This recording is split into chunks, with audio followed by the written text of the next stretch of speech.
welcome to the Elevate Show.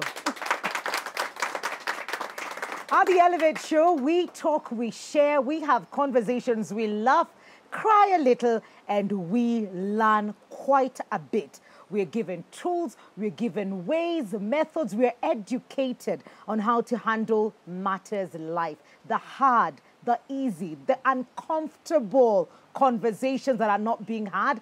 This is that safe space for you. We are at the Karibu Inn Hotel along Waiyaki Way and have an amazing audience with me. Habari zenu? Karibuni sana. I am Wikali, and you know, every Wednesday evening, Zulu, the man himself, is here to teach us, direct us. Kidogo tunapata kichapo. Yeah, all for good. Karibu sana, Zulu. Asante, asante. Good to see you. Good to see you too. Always lovely. And you know, every time I walk away, I meet people who tell me, hey, na ile point ya Zulu. And some people who I work with who are following the show. But during lunchtime, they'll be like, hey, you know, ile point ya Zulu, kwenye anajua. And then some people will tell me, Mikali, the way you reacted to that, it felt like alikuguza mahali. Thank you. Greet those people along. And we look like we're talking to other people and the audience and the guests that we have. But even for me, as I live here and the audience as well, we live with something new. Let me tell you, it's an immersive experience for me as well. Oh. Nothing is therapeutic as, you know, sometimes when you're a chef, you are serving, you don't eat. That's true. So I want us to also watch, I want to eat, we go through it together. So I think it's a win-win for all of us. Yes. And I like the pink energy today. Thank you. Thank the you. girly energy present. Yes. I look forward to today's discussions. Today's discussion is one that happens in one too many homes. Yeah. And we're calling it Born into Drama. Mm-hmm. And I don't think there's a household without drama. Nani nasema kwa hakunaga drama. Aiwe tu mkono. Hakuna anko yako fulani mwenye uko amwezi eka kuku kwa sababu hiyo. Like every family has some sort of, there's something. It's not always peaceful. You're right. But when you are born into these homes, you are not prepared for what you're getting into. Correct.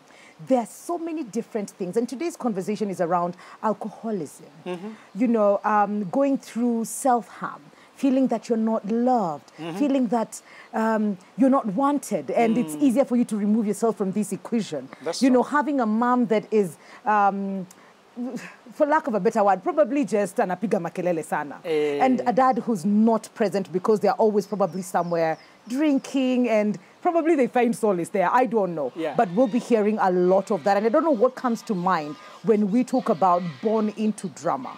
In Africa, we are not allowed to blame parents. That is true. So, parents are demigods. Yeah. Mom is a goddess. Mother's Day is universal day for celebration. Father's Day, just appreciate. So they ask you to work with the bare minimum. Nilikuza, I took you for vaccines. You are not, at least you are a human being. Appreciate that. Your head is well shaped. I mean, you know. So yeah. you're supposed to behave like you are a nuisance to your parents. You bothered them by being born. They even used to tell you they would be taking better tea if you are not diluting it. They would be eating better meat if you are not there to eat it. They made us feel like we intruded into a fun life. And sometimes, some of them, they were married because of us. They got a child. And then they got married. Yeah. It's like you are there when they were doing whatever creates children. You made me to get married. You made me to do this because of you. So the narrative has been to gaslight us into silence. That the environment of stress they placed us into, the boxing that was happening, the pull and the push and pull that they were doing when you were born, we are supposed to act like that's life. No home is perfect. That's life. You should be grateful I fed you. You know, you should be. They chose me. I did not choose them. Yeah. Let me tell you, Mikali, I'm so glad finally Africa is beginning to talk about this, so that we can validate people who are abandoned by their mothers, who are scarred by alcoholic, violent, absent fathers. And polygamy and wife battering and other things and chaos were the norm in African families, but we are not supposed to call it stress. We are not supposed to call it drama. We are not supposed to call it dysfunction. No. We are not supposed to call it, I was wounded. My self-esteem was crushed. I was disoriented in life. I was alienated. Yeah. Witchcraft, voodoo. People have collect your innerwear. Imagine you hang your innerwear and they disappear with it. You know, in Africa you had to shave. When you shave, you carry your hair. Well, the rest of the world, they don't know those kind of things. And then people are coming after you to collect soil from your footprints, to go and stop your life. People are putting in a bottle and chanting things. That mwikali, chanting, never come back. And they invert the bottle. And they do funny things. Okay, Zulu, I'm not talking about... Zulu, you have quite the details. I'll tell you later where I come from. Okay. Yes. But just to tell you, there is a problem in Africa that we have been silenced. Yeah. And we walk around knowing that auntie told me, let's see whether you'll ever get married. Yes. And for sure, your weddings get cancelled. People leave you. People go, that auntie said, as long as I live, let us see. You know? And sometimes I tell people, these people may not have the shenanigans of witchcraft. Yeah. But saying it like a curse to you, and you believe it, it becomes a self-fulfilling prophecy. You expect it to happen. And you think it's happening. You think it's coming. You even cause it so that you can remove the tension. Sometimes the worlds themselves, they set up something. Just to tell you, I'm finally glad that we are separating from the family shame. Usiaibishe familia, you can't expose, you can't wash dirty linen. So they make it look like family privacy when it's just abuse.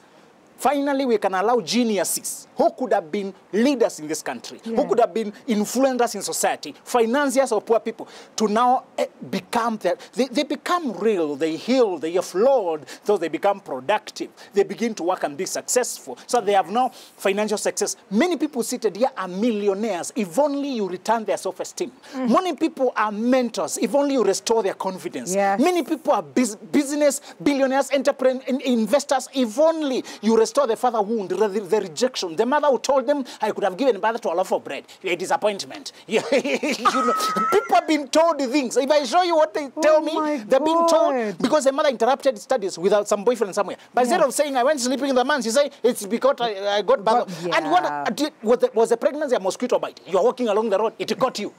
It's a lot of activity to go do that thing, but you're blaming me for it and I was not there. Just to tell you, finally we are setting somebody free to admit and say, I have not been okay, particularly men. Men, we are not allowed to say we are not okay, we are not allowed to cry.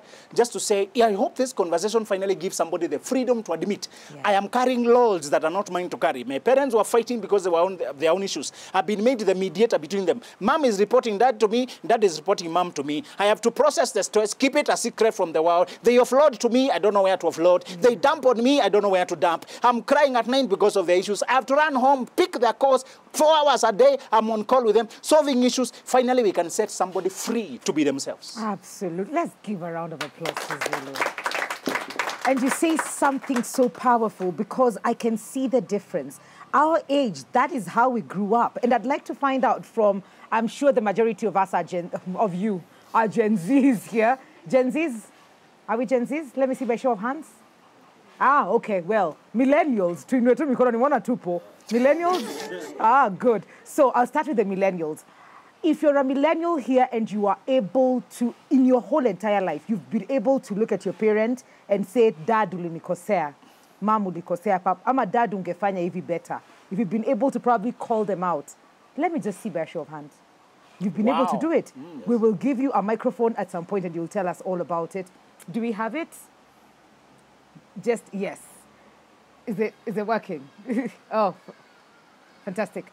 Yeah, maybe you can just give the gentleman at the front. There you go. Just grab that.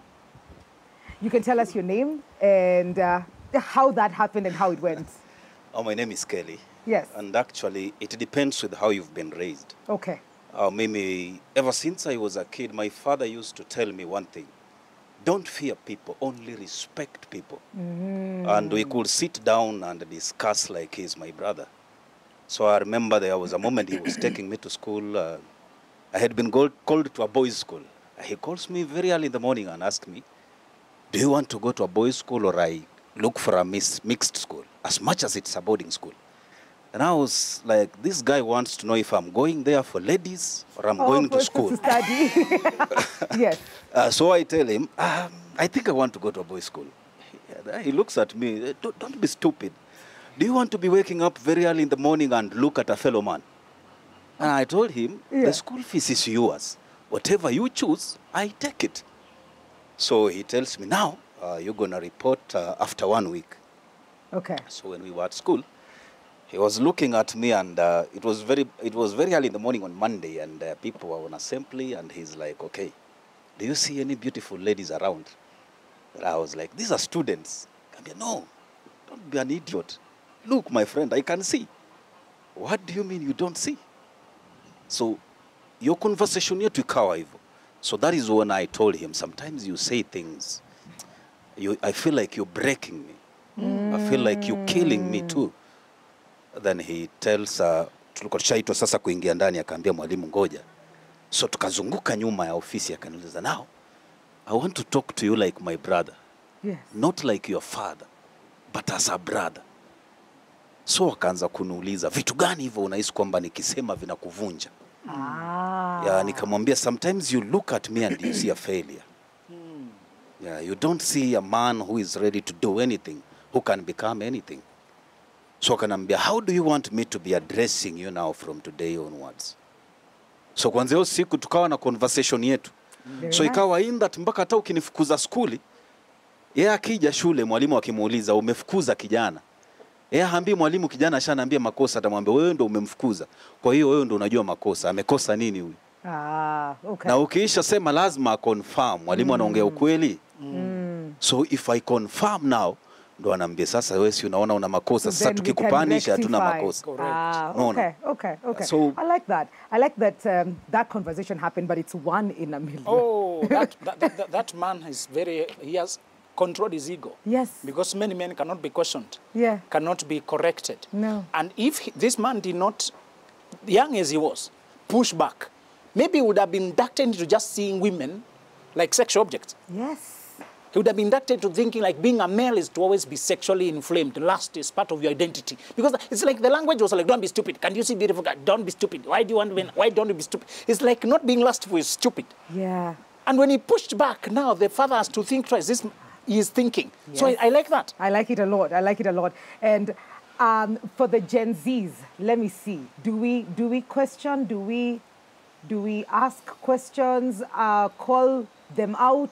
No, they post on TikTok. They post on TikTok. Oh, they post on TikTok. Mnenanga kuwasema TikTok. Ukweli. Hamtam face. Okay.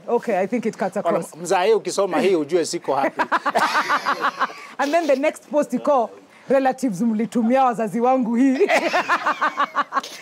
So our guest today is here with us to share her story, and I'd like for you to help me welcome 24-year-old Esther Murunga. Tumpigeni makofi.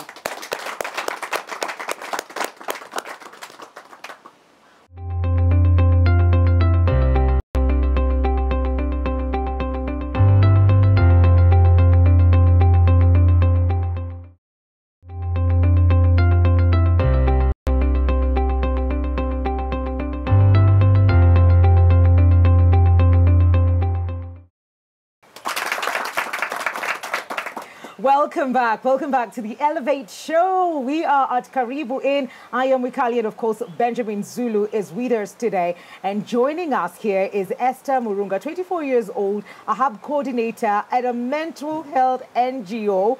And I don't know why it's exciting for me to just say that loudly, considering that I have, had a bit of your story and that's where you work. But I don't want to jump the gun. Karibu sana.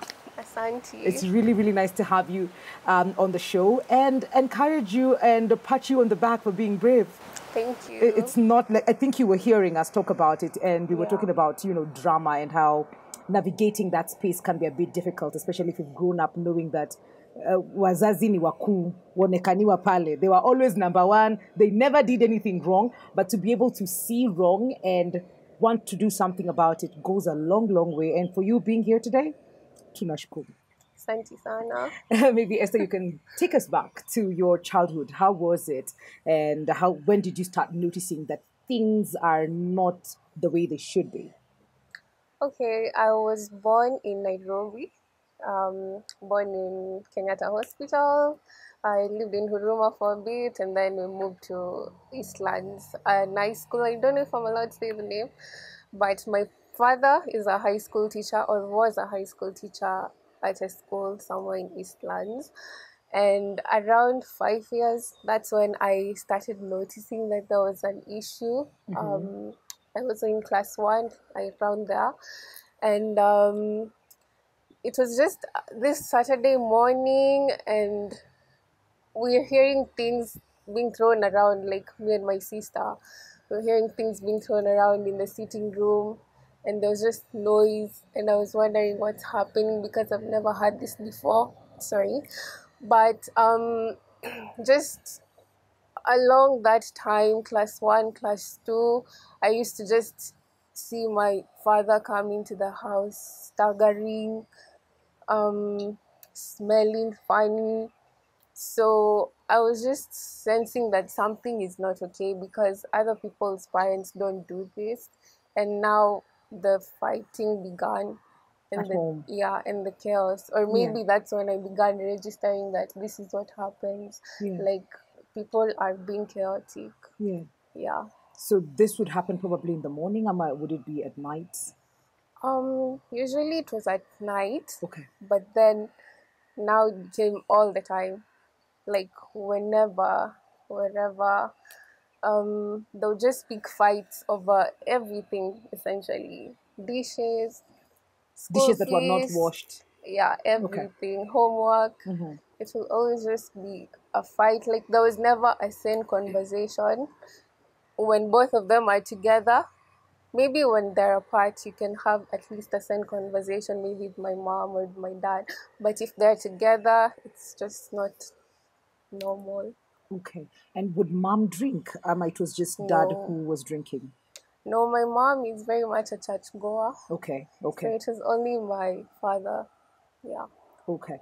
And so their relationship was fiery, Yes. for lack of a better word, that Yeah. anytime they were together, there would be commotion. Yeah. Do you remember moments of maybe peace and tranquility before age 5? Yeah. My father was really nice. He used to we used to do so many things together, watch the TV together. We had inside jokes.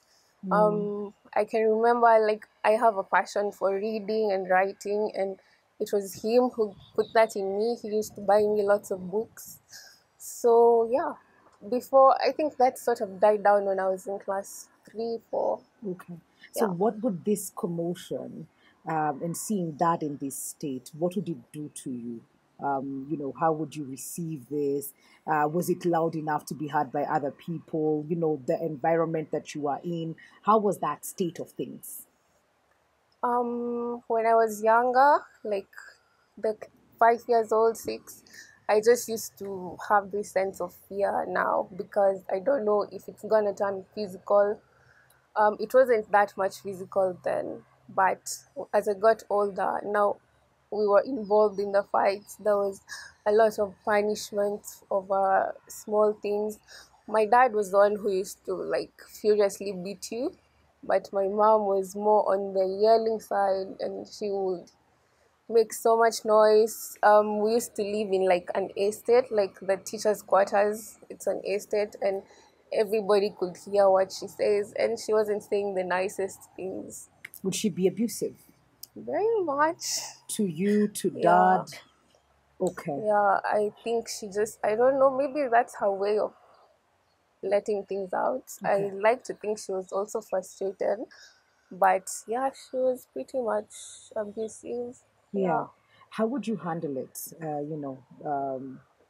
When it happens, would you call? Would you go to school that day? Would you be at home? Okay. Um, well, they were the kind of parents to say, always stay indoors. So me and my sister will just stay indoors, but you can't watch the TV. So the only solution was to stay in the bedroom and just maybe talk, read. Yeah. Yeah. When you talked to when you talked to us earlier, you mentioned that you had instances of self harm and just wanting to get out of that space, and you attempted a couple of times. Maybe you can talk to us about that and what particular incidences that led you to those particular moments. Okay. Yeah, I did. Maybe I think that was self harm. I guess suicide is self harm. So, yeah. So around class 4, that's the first time that the idea came to me that maybe I can drink Harpic. I don't know. It seemed like the most poisonous thing in the house. I mean, it goes to the toilet. Yeah. So that was like I was sure if I take this and I go to bed, I won't wake up.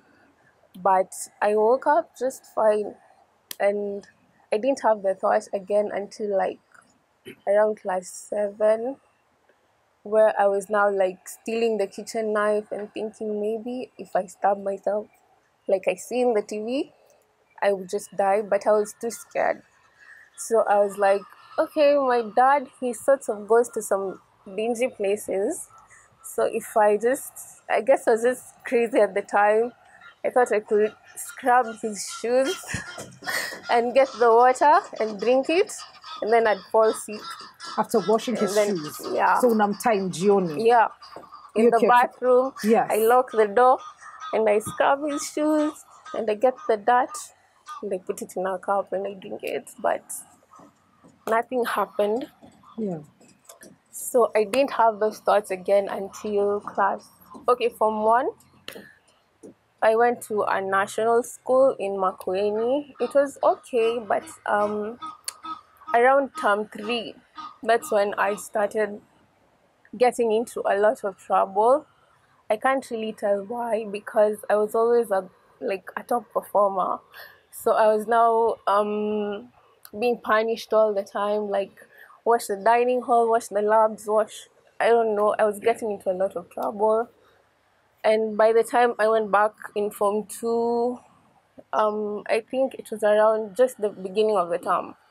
And my friend, or rather classmate, she had these pills that she used to take. I don't know what she was sick for.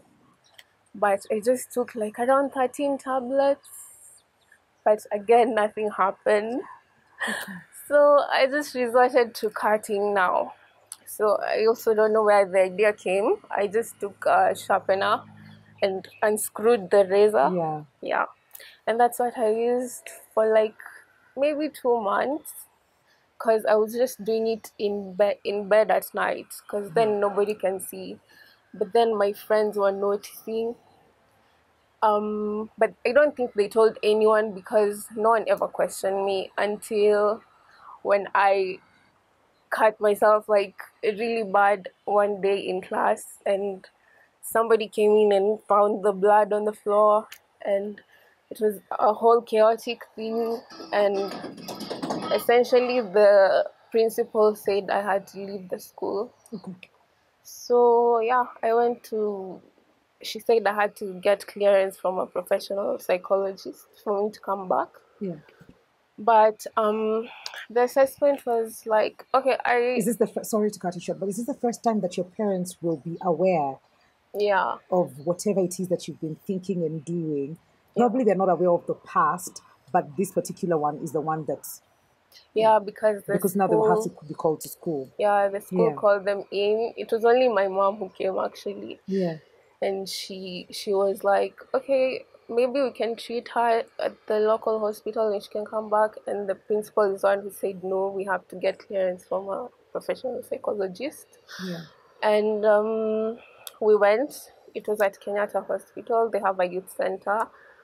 And one time I was given this assessment, and I was told, I was just filling in assessments weekly. Okay. So in this particular, there was a question where it was like, if you went back to that school, would you do this again? And I said yes, because I was thinking now there's a lot of stigma, and definitely I cannot survive that until Form 4. It will just keep coming back. So my mom came across this and shared it with my dad, and that's when he told me like the most worst words I've ever heard from him. He said, if you want to kill yourself, you can do it. And I have like, sorry. It's okay. It's okay.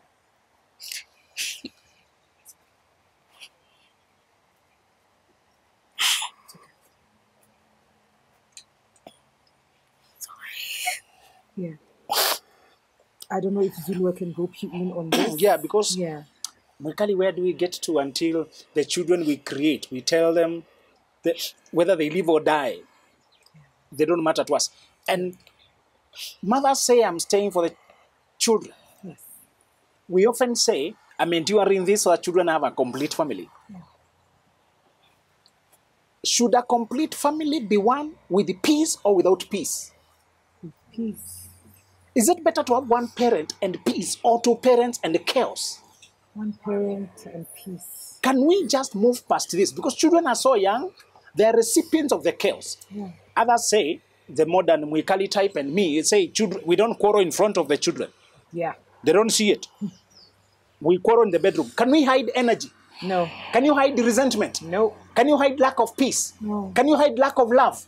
Children watch whether how we hug, how we kiss, how we hold hands, how we have affection. Yes. If they see coldness, sometimes we are even shamelessly moving to the children's room. Yeah. When we quarrel, we now go to the children's room. It's unfortunate that she experienced all this, even physical abuse. But today, the worst form, Mwikali, does not have physical. It is that tension, as if you're in a civil war. It is that lack of love, and children keep waiting to hear. Yeah. Will I find my people there? Sometimes they're also aware that you are beaten. You fight when they are away. They see you crying. They see you trying to project. Sometimes you go to church not to pray but to cry. Yeah. They see you going to church to cry. They see you making that family a prayer item. So I understand how when it's so overwhelming that the person whom you're named after, your father gives you a name and a frame, isn't it? Yeah. And then they tell you if you want to die, you can die. Yeah. I don't know why we think men who are addicted to alcohol, who can't control their lives, can help us get stability. Children are completely vulnerable. Let's think about them. From the time I get a child, I stop thinking about image, how people will call me a divorcee, how people say, I should think about this vulnerable person, isn't it?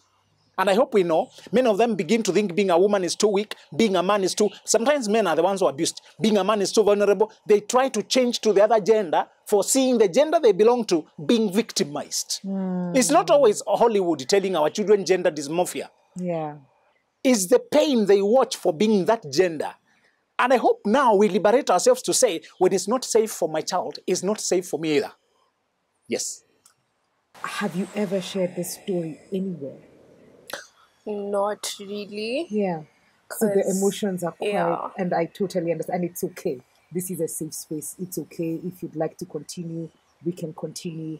But I'd like to just know where the strength came from and what your feelings are towards your parents now, that you are of age, that you're working in a mental health organization. Yeah.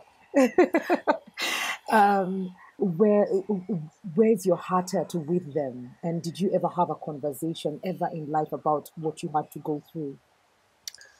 Well, my strength actually came from that statement. Oh, the statements. Yeah, he said he has a big land and he has space to bury me.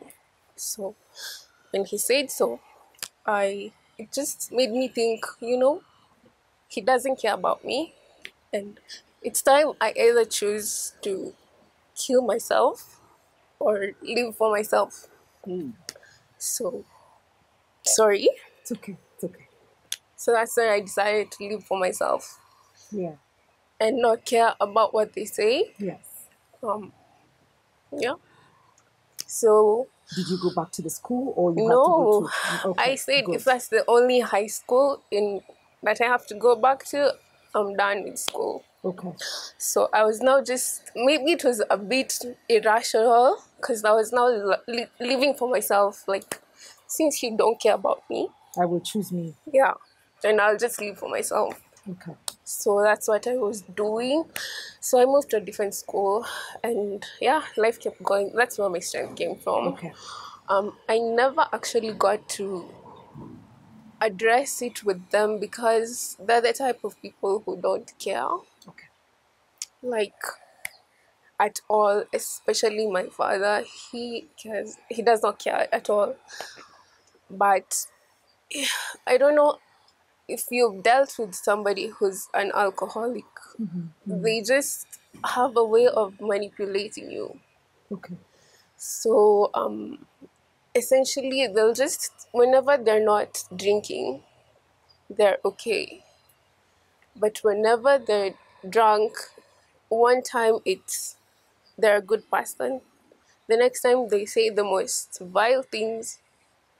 So it's always in this loop Limbo. of Yeah. who am I dealing with, and also the fact that it's also your parent, and that's who, like, for a long time, whenever I'm like having conversations with people, they're like, you don't bring up your parents, are they dead? Like, people ask these questions, and you have to say, well, they're there. It's hard to explain the situation without going into the major details and having people in on your life, like, yeah, my father is this kind of person, my mother is this kind of person, Yeah. they don't care about me, Yeah. So essentially that's the situation that you have to deal with. They don't care, but the world is like sort of demanding to know about your life, where your parents, you don't talk about them. Okay. And you can't get away from it. No. It will Not always really. follow you. It's in your name. Yeah. It will always follow you. I'd like to know about your siblings. Did you have any, and what was their experience as well? Where they're at now? Do you talk about these things with them? Do they share the same sentiments? Yeah, I have a stepsister. She's like older, and one sister and one brother. So my stepsister came to live with us when I was in class 8. I didn't know, at the time I didn't even understand the concept of a stepsister. Yeah, it's the kind of thing where, like, my parents don't explain things. So somebody showed up. Yeah. And one time I think I asked, like, does she have a different mom? And I got a scolding, like, you're not supposed to say that. So it's like, okay, now we're just living together. But she was also distant. Yeah. So that's our family dynamic. Everybody is just on their own. Yeah. And yeah, so for her, she's just distant. We barely talk. Yeah. We don't have a relationship. For my sister, we kind of have a relationship. She's currently, okay, she wasn't able to go through to university, and I understand because the situations were just, everybody was emotionally scattered. But for her, we kind of have a relationship with her. For me, I think I was only able to go because I was very pushy and persistent and always up and about. Like, if you don't take me, I'll just go on my own. Yeah. Resilience. Yeah. Happy couldn't do anything on you. It had nothing on you because I think we have a God-given purpose. I think kama muda wako hujafika. And Zulu will be telling us a little bit more about that when we come back. And our audience as well, if you have any questions at all, if you have any words of encouragement, we'll be coming back to that after this very, very short break. Please engage with us today on NTV Kenya, on Facebook, on Instagram, on TikTok, on X as well. We're taking a very short commercial break. We'll be right back.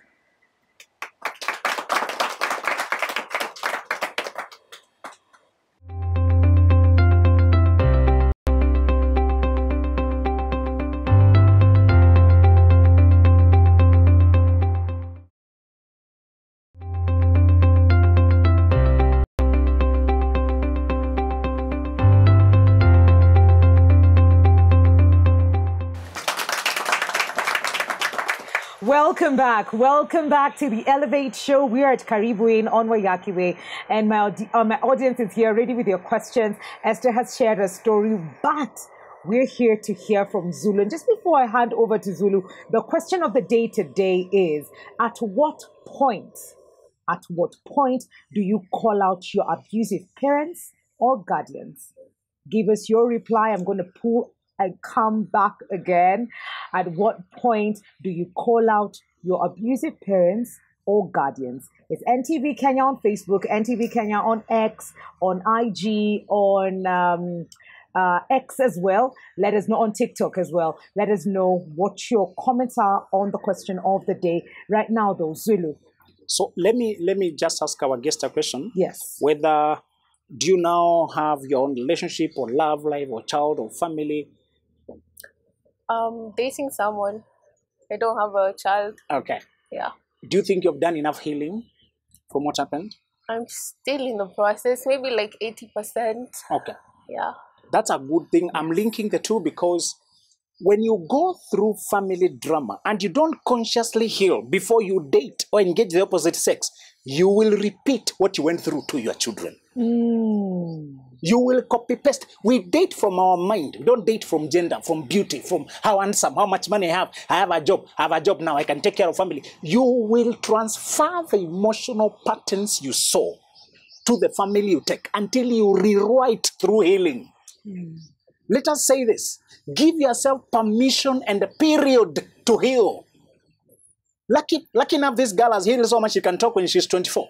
I wouldn't advise anybody to date before they're 25. Usually you don't know yourself. Your real version has not arrived. But because she says she's in talking, let me hope it's just talking, exploring.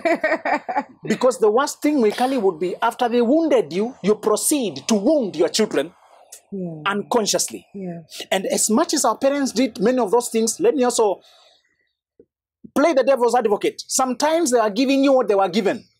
They didn't know better. They are handing you the same baton they were handed of unconscious living. Men use alcohol to cope with stress and loss of esteem. African men hide in alcohol to hypnotize themselves from feeling like a failure. Their own fathers were nowhere to validate them. Alcohol is a painkiller when you feel like you're losing it in life. And when they're hypnotized like that, that's when they get happy. That's when they talk. They talk English. That's when they get hysteria. Oh, that's the only kind of happiness they know. They don't have real happiness apart from imagined, hypnotized, induced happiness. If you don't find your own happiness before marriage, you got alcohol as well. If you don't find your own true self before you get to another person, you will transfer the same. Your mother used to scream, you get angry, you also scream. You don't know the other way.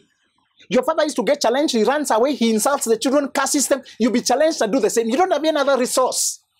We call it between leaving home and starting your own home. Give yourself permission to heal. Go to therapy. Follow podcasts like this. Write books. Release. Forgive. Journal. Write. Express. Talk.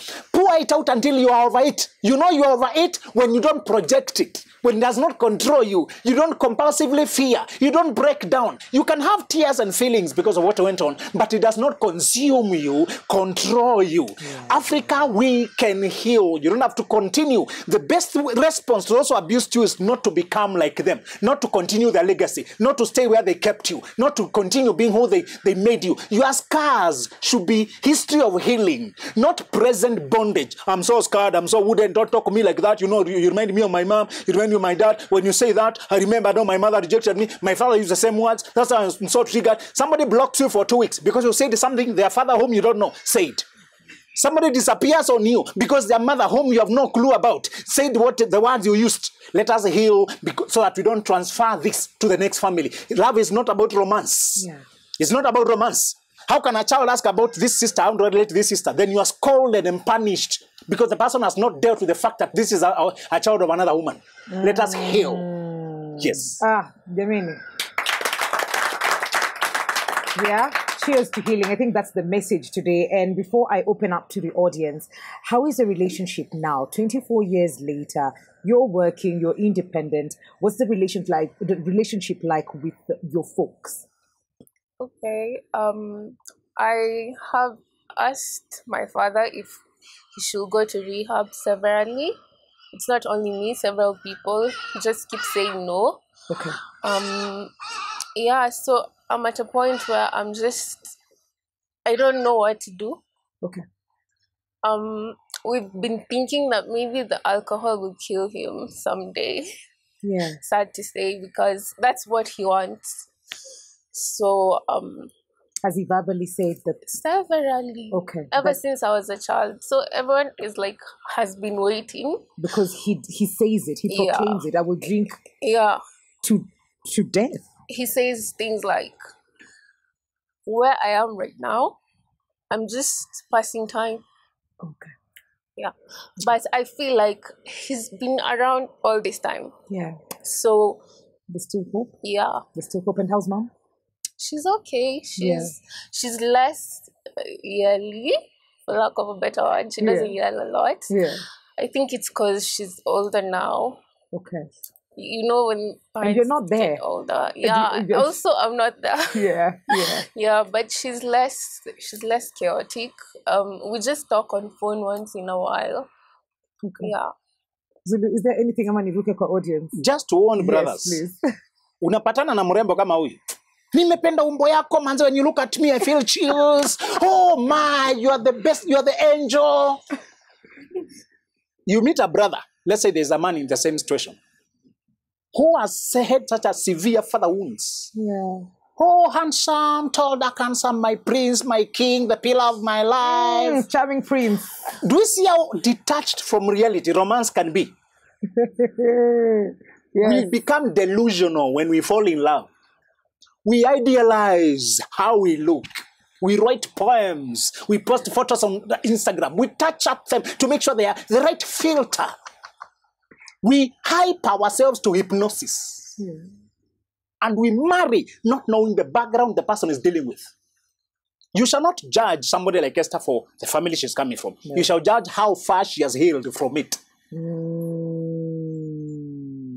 Because hers is explosive abuse. Ours are implosive abuse. You can't see it from outside. Only when you get in, you realize I have no independent mind. My mother must validate. Yes. My sister must confirm. We look like we are united, but we are enmeshed. This is better that Esther will explain to you. My family is like, she will tell you. Some of us deny. You met that, isn't it? Yes. We deny and we tell you we are united. Why are you separating me from my mom? And I'm talking with my mother 3 times a day. I'm the surrogate husband. You are coming here as a bearer of babies. She's the real wife. She's the one calling all the shots and controlling my money. Just to say, Mikali, when you meet out here in Nairobi because we are too excited, we are urban, just, how are you? I'm not marrying your clan. You're not marrying my clan. It's all about us, all these people, we should keep them out. We are not islands. We were not landed from the moon. We are coming from a system. Find out my background story and how I have dealt with it. If you realize it's total chaos, when you plug into the chaos, you too will join the dance. Yes.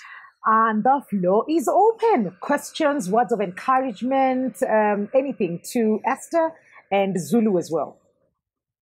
Okay, I'm Charity Wangare from Udoni and Kenyanjui. So first of all, my sister, I feel for you. May you heal and may God be with you.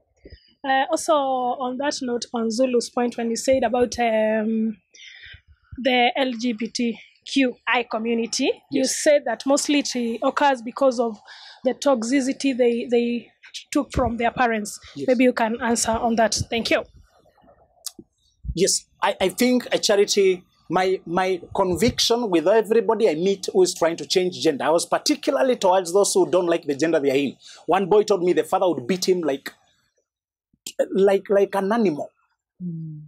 And he would dote on the daughter. The father loved the daughter and punished the boy. So the boy thought being a boy is too dangerous. Let me become a girl. A child in this situation, seeing the mother being victimized every day, she may think being a woman is too dangerous. Let me become a boy. So they watch, and because they don't have enough background, they just go to safety. Children are driven by survival and safety. I'm just saying, keeping children in abusive homes can make them get gender confusion. Where is it safe? Am I safer as a man or as a woman? And they start either avoiding the union of marriage or avoiding the gender of being a boy or girl. All right? Okay. Yes. All right. Another question? Hi, everyone. Hi. I'm Kananu Catherine. I'm glad to be here.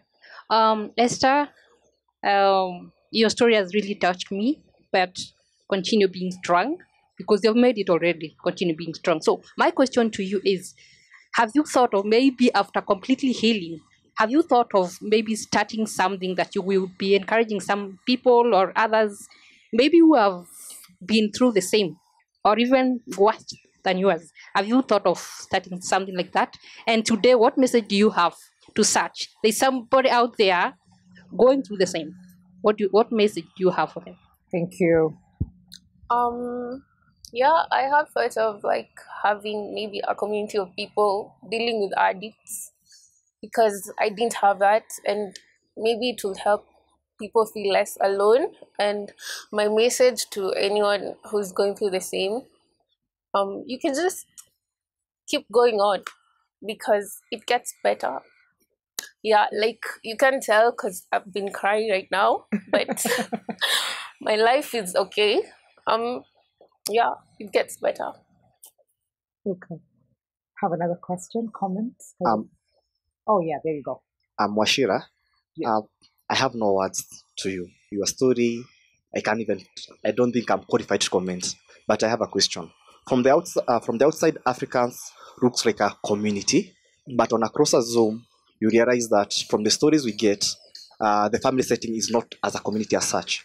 Did you have uncles or aunts who would intervene, probably give refugee because they know their brother is abusive or a drunkard or not? What was the role of the extended family when you grew up? Thank you. It's a good question. Thank you. Family is that my dad comes from he has 11 siblings. My mom has 6, but they don't talk because I think my father's situation pushed them away. And actually, several brothers from my dad's side, they also drink heavily. So it's essentially a loner situation. Yeah, that's what we have been, me and my siblings, just alone, figuring out things alone. Yeah, so I hope that answers your question. Yeah, okay. Mm-hmm. Hey everyone. Hi. My name is Banis Macau, and I have a question to our guest. Yes. Do you find it hard to keep relationships? Because if you are rejected by your own parents, maybe you might think that everyone else is going to reject you. So do you find it hard to keep relationship, maybe with friends or even a partner? Initially I did, especially when I was starting out the whole figuring out boyfriends thing, because I was seeking lots of love. Okay. And I can't blame men because I was dating within my age group, and I don't know, I had women mature faster than men. So it was just a lot of chaos in the beginning. Okay. But I took some space from now that I had kind of had a taste of what this is like, dating people. I just took a break to figure out what I want from a partner. And now I've been in a stable relationship for a while. Okay. Thank you for that. We have another question there. Can I comment, Mwigali? Yes, please. Esther avoids stable relationships. So that is a truth. You are aiming at the wrong things. She said she could not find a stable man. There are no stable men under 25. You're still 24. Can you please be in touch with your seasons? Women, stop saying absurd things. You expect a boy to be a man? Let me encourage you. I'm so happy she's working. She's here in the city. Yes. She's living by herself. Yes. She has done so many things right. But women usually do everything right, then they ruin it with one stupid move. She has a home to stay, so she has a semblance of stability. Yes. She can appear in shows without having to beg permissions. Congratulations. This is good independence, right? Very good. Very good. But not having had a formula for how good healthy family looks like, she goes on to choose a partner, not having a framework. I'm just assuming. I don't know how much she's reading. I'm sure she's reading. She's trying to inform herself. But I'm just saying, don't aim for relationship. Aim for marriage so that you evaluate him as a husband, not boyfriend. Aha. When you look for relationship, you look for boyfriend. Boys are everywhere. You look for fun, connection, chemistry, how we enjoy, vibrancy, goosebumps, butterflies. You look for the wrong vanities. Look for marriage so that you listen to him as a husband. Look for wife so that you evaluate for him as a wife. Whether she has a value to build you up and accommodate children, be stable. Marriage is a covenant. Relationship is fun. It's like a ride in a Mercedes. Everybody wants a ride in a Mercedes. But marriage is a purchase. Not everybody can afford Mercedes. Look for purchasers so that you see whether they can afford. They have the capacity. There's something you said to me, I think, over and over and over again. I mean, we've been talking for years now, Zulu. I know. There's the stable relationship thing, where now if you're looking for a boyfriend, then you stay there for many years because It's stable. now, it's stable. It's stable. And then 6, 7 years, 9 years later, hey, you is your leka. Hey, now you see marriage material because you did not check on that from the beginning. The butterflies, the chemistries, they kept you. Yeah. Mwakotia, you understand, Banga? Yeah. Question. Hi everyone. Hi. Okay, I'm Nadine. I'm sorry for that. Have you ever thought of rebuilding the relationship with your parents, the family, like after you have healed? Yeah, I have thought of rebuilding mostly with my mom because she's less violent or like chaotic, for lack of a better word. But African parents, they'll never admit to things. They'll never see things the way you see. They'll never have your perspective. Like for some things, maybe if I say to her, you used to do ABCD, she'll be like, well, I took care of you. It took turned you to out school." okay. Yeah. You are better than most. Yeah.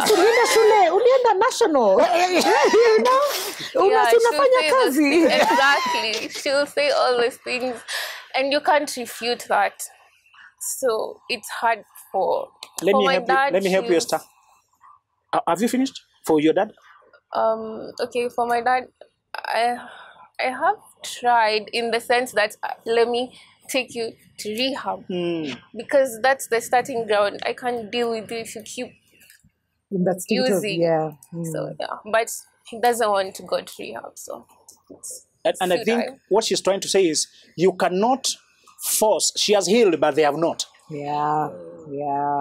She has reflected, they have not. If a parent has found themselves, come back, and they are genuinely remorseful, now you can rebuild. True or false? True. But also, she's no longer a child. She doesn't need a father or a mother like she needed those days. Isn't it? That's She now can find friends and a family of people who can build each other. This is the formula, Mikali. Never refriend or refamily those who tried to destroy you when you were vulnerable. When she was a child, needing her father's protection, crying for direction, he said, if you want to kill yourself, I have enough land to bury you. Damaged her self-esteem. She's still wrestling with that question to this day. Yeah. I'm not saying we don't forgive, but I'm just saying just know their potential. And even if they claim to be sorry, you know which arm's length to keep them. Now that she has money, people will come back for the benefits, isn't it? Oh, yeah. And you're my daughter. Oh, you're my son. Oh, you must not forget those who left you for the dead. Those who left you for the dead, you shall treat them as though they were dead. This is not vengefulness or revenge or anything. It's reality. She is by herself and she knows it. Esther invests in friendship with Kali, with this girl. Here, now build these ones.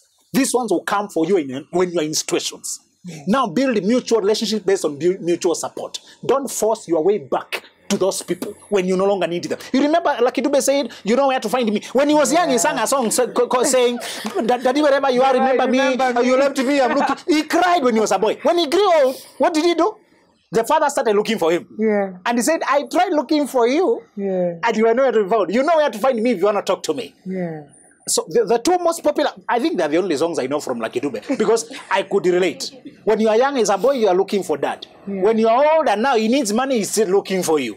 And you know, now I no longer need you, I'm a grown man, now you know where to find me. Yeah. Just to say, you should also have the same attitude. You know where? To find me.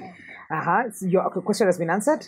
You had one question. This will be the last one. I know I'd mentioned earlier because you'd asked the question. I mean, you commented earlier, but actually, he asked the first question I wanted to ask. But now the question is, since you're telling us now you are in a relationship, and you've dealt with that trauma, are you ready to ask tough questions to your partner? Or you feel like if I ask this question, maybe this guy won't be comfortable, because you know how tough questions are. Yeah. And number two, are you ready to make tough decisions? Because the most hardest decision to make in life is the right decision. So are you ready to make those decisions? I love that question. I love that question. Okay, can you please ask the first question? The first question is, you said you are in a relationship now. Okay, are you ready to ask that gentleman tough questions? Because most of the time, we jump in relationships to please one another. You know, we don't ask tough questions. We feel like it's just a walk in the park. Then after now marriage is when you start like, I think I would have gone for Voke. I've got a wrong guy. Because you are not ready to ask tough questions. Yeah. Are you ready for those questions? Yes, I always do. I've been asking them since the beginning of the situationship. Now that it's started. Umeambiwa ikuwe mnaongea tu, and I hope mnaongea tu. Yeah, I get what you mean. Yeah, I always ask the tough, because I'm not afraid to be alone right now. Okay. That's something I'm very comfortable with. Okay. So even if I ask the tough questions and they leave, it's okay. It's okay. Yeah, and for your second question. What was the second question? The second question was if I said that the most difficult decision to make is the right decision. Yeah. Okay. Assuming he fails you today, because I believe he's still a boy, not a man. So I can feel. Because as a brother, if I would have been your brother at 24, right now we would be in a corner somewhere owning you. Don't jump in this thing. Thank you, bro. Thank you, bro. Yeah, because I believe if you come home, you're the last born. Home, kwetu. Oh, kwenyu. Yeah, you're the last born now. So I'm looking at you as my younger sister. Yeah, so that's why I'm asking, if he disappoints you tomorrow, are you ready to live with that reality again? Am I to re-traumatize you? No, right now I think I'm at a place where I don't really fully date with my heart. Like, you know, when you're doing that, when you're like a teenager and you're so deep in love, like with some sense of logic to it. Okay. Yeah, so if something is not logical, my emotions come second. Okay. Yeah. It's tough. So you're ready to make tough decisions. And I think you made a very tough decision and the right decision to come here today. Correct. And to bravely share your story, bravely be okay to let your parents know, your relatives know what it's been like growing in that home and what it's taken for you to walk this journey, and being an encouragement to others who are quietly living their life, not knowing if there's anybody else who's living like that, if there are other families like that, and if it will ever get better. That through you, they know there is light at the end of the tunnel. So thank you so much, Esther. If you have any parting shots before Zulu closes the show for us with his Ububujiko wisdom, maybe you can just close the show with your parting shot, an encouragement, anything that you'd like, a message to your folks if you'd like. That's your camera. Okay, I'd say firstly, thank you for this opportunity to share my story, because ever since I was young, I've been saying, if I make it out, I don't want anybody else to feel alone. Because I know so many families that deal with alcoholism and toxic parents, for lack of a better word, and people just don't talk about it. I know people who have killed themselves because of these situations. People just don't know how to start talking about it. And to my parents, they need to heal, to be honest. That's the most honest thing I can tell them. They need to stop hiding behind. You know, if you ignore a mistake and you keep ignoring and ignoring, there's so many mistakes you don't know what to fix. So it's high time that they just take some time to reevaluate their decisions and heal. And I'll always be here. I'm so glad God has kept them alive until now, and I'm trying to fix whatever it is. Yeah. Thank you so much. That was from the heart. Zulu. The first step to healing is to admit that you're hurting, isn't it? Yes. But admitting that you're hurting when you're ego man, like myself, looks weakness, isn't it? You know, you're polished or put together, you know, I know what I'm doing, you know, I'm in charge of this situation, trust me, you know, no. Guys, let us go to a private corner, to therapy rooms, to coaches, and admit there. Let's pull down our arm and say, I think the way senior treated me, that's the language used for our dad sometimes. Senior didn't handle me quite right, you know, and the condescension and the ignorance and the way he treated me from a distance, I feel the void. Some of us still struggle to connect with our fathers today. Although you know it is right, you can't connect because he was not there when you are young and vulnerable. Just to tell us, Africans, there's a passage in the Bible in Jeremiah chapter 8 that says, are there no herbs in Gilead? Are there no physicians there? Why are you then not healed? And that's God talking. Then he tells them later there that the harvest is past, the summer is ended, and we are not saved. You can complete your life without being healed. Yeah. If you continue waiting for time, they lied to you that time heals everything. Time alone does not heal. Time is just an opening for you to invest it into healing. Yes. Make this the season for your recovery. Make this a season for you to come back to yourself. I can't wait next time we are meeting 1 year, you tell me, since that conversation, I went and reclaimed my confidence. I reclaimed my identity. Some of us, our fathers, refused you from using their name. They divorced your mother, returned the goats, and told you, don't use my name, so that you don't claim their few assets there. You can reclaim your identity. You can reclaim your roots and say, like Jabez. Jabez realized he was named in pain. He was born in pain and named in pain. He said, I'll change what my name means. My namesake was named Benoni, son of my sorrow, because the mother was dying. The mother was struggling. The mother was being battered. The mother was going through things. But the father was around to change the name and say, he shall be called Benjamin. That's my mission in life. I want to be close when my children are being born, when children are being named, so that I can change the name from son of my sorrow to son of my right hand. Be the one to baptize your children with a better identity and start by baptizing yourself. Absolutely. Thank you so much. See, I wasn't lying. Kububojiko kwa nini? Wisdom. Thank you so much, my amazing audience, for participating, for being here today. Did you forget my coffee? And for our audiences at home, thank you for always tuning in every single Wednesday at 9:30 p.m. We'll always be here, me and Benjamin Zulu, to give you a safe space to learn, to share, to talk, to get tools and ways to handle the things that you struggle with in life. And if you are out there and you have a story to share, please feel free to write to us. And our email address is right here on the screen. So just jot it down quickly, and then you're able to write to us, and then we'll have you on the show to encourage someone and to share your story as well. Thank you to Karibu In as well for hosting us today. We'll love it here. We'll definitely be back next week. Until next time, from me, Wikali, and Benjamin Zulu, adios.